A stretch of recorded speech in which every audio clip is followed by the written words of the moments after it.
পুজো দিতে যাবো বলে রেডি হয়ে গেছি।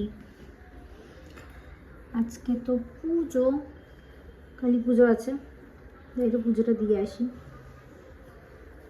কিচেনটা দেখ, কিচেন এখানে একটু রান্নার প্রিপারেশন চলছে, পুজোটা দিয়ে এসে আবার রান্না করবো।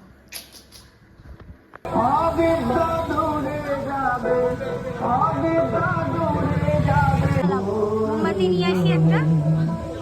দেখো সবাই শাড়ি পরে এসছে, তুমি আমাকে একটা শাড়ি কিনে দাও। ঠাকুরটা কি সুন্দর, ঠাকুরটা বড়,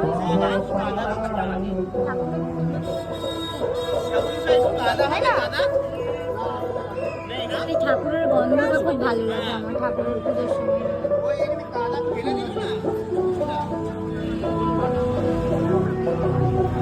আমি একটা মোমবাতি নিয়ে আসি ঠাকুরের জন্য, মোমবাতি যাচ্ছে।